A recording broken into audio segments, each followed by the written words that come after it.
a lot of what we were talking about was what are the kind of what's the difference between the adaptations, the metabolic adaptations that occur with different intensities of exercise, right? And just to kind of spell that out, we're talking about jumping on a bike and sort of cycling at a kind of power output where you're a bit puffy. You can perhaps still have a conversation, but you know that you're sort of working. That's like a moderate intensity of exercise.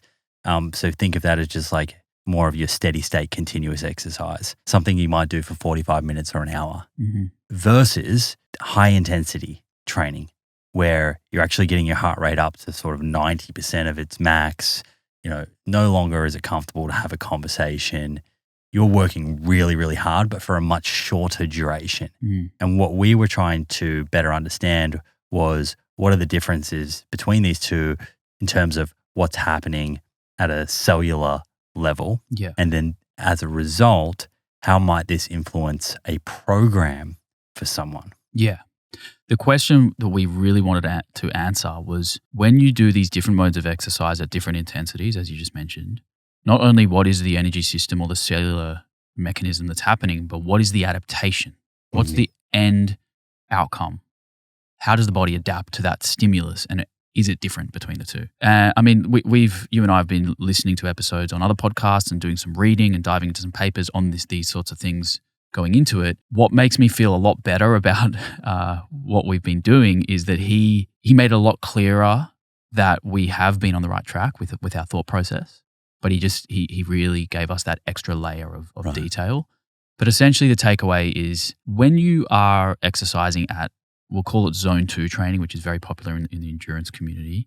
Actually, funny story. This morning I did a boxing class at a new gym, Bondi Boxing Club, and I was talking to one of the pros and I said to him, because boxers are notoriously unbelievably fit. They have some of the highest VO2s in sport. I said to the guy, what sort of training do you do? Like strength and conditioning? What sort of cardio? And he says, they have a focus on long run.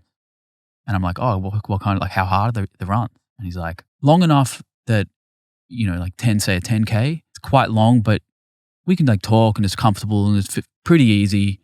And I'm like, mate, they just train in zone two when they do their long cardio. Yeah. And I think in martial arts, it's just so common. Like some of the best fighters ever are known for just going on the long runs, doing it every week. So let me just double click on that before you keep going.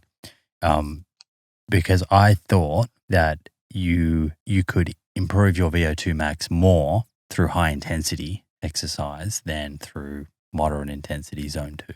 And you're right. Yeah. Yeah, you can. Okay. But that's not to say that moderate intensity doesn't affect VO2. Right. The magnitude of effect from high intensity interval training for VO2 max is better. However, by building a really good aerobic base, by spending time at moderate intensities for continuous periods, so like say 45, 60 minutes straight, so maybe it's that 10K run, right? You head off on a run, you stay at a heart rate that is high enough that obviously it's, there's a demand by the muscles for oxygen, the heart's pumping, but it's not so high that you can't talk and that you're in like a lot of pain. So your RPE is like only about 3 or 4, let's say, out of 10. By doing that, and this is what Rooney helped us understand, when you're running at that intensity, the metabolic machinery that's responsible for actually giving you that energy, right, is in the mitochondria, in the muscles.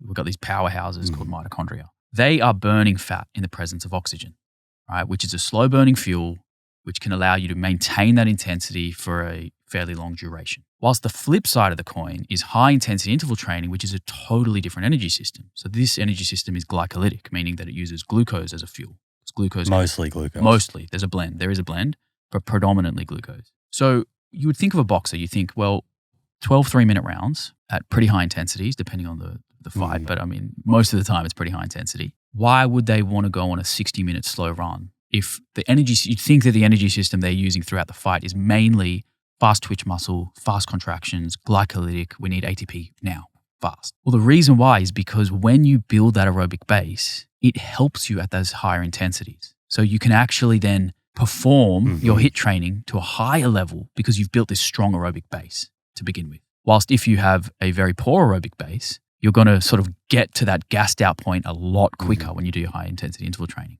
But the reverse is not necessarily true. So if you only did HIIT training let's say a boxer, all they ever did was 12 3-minute rounds, and that was it. That is not improving their aerobic base to the same degree as if they had that moderate intensity continuous training. So splitting the body and understanding the energy systems is actually really crucial for programming when it comes to, I'd say, everyone. Right. Like, you don't have to be an athlete to do this stuff. Like, it seems very high level. And even VO2 max, right? Someone might be listening and thinking, well, why do I care about my VO2 max? Right. But VO2 max is very strongly correlated with reduced risk of dying from cardiovascular disease and reduced all-cause mortality. And essentially, VO2 max is the marker used to kind of assess cardiorespiratory fitness, right? So that's right. The amount of oxygen in milliliters that you're using on a per kilogram basis per minute, right? That's it, yeah.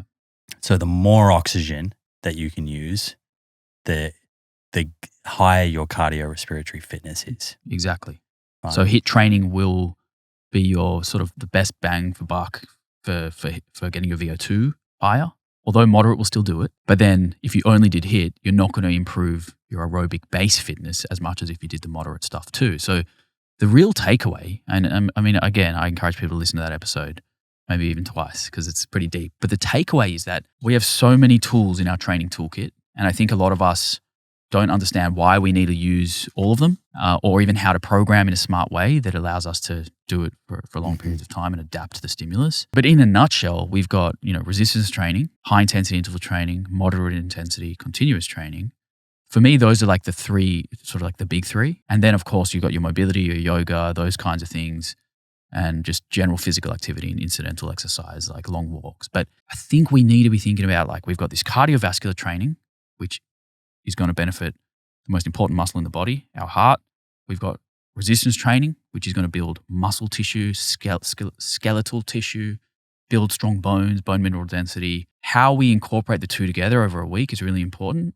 And the intensities of our cardio is also really, really important. And Rooney did a really good job of explaining some of the like key, I guess, metabolites that are the triggers or the signals for the body to adapt, which I don't want to try even go into it now because some of the terms are just too difficult. So we'll let Rooney explain in that episode.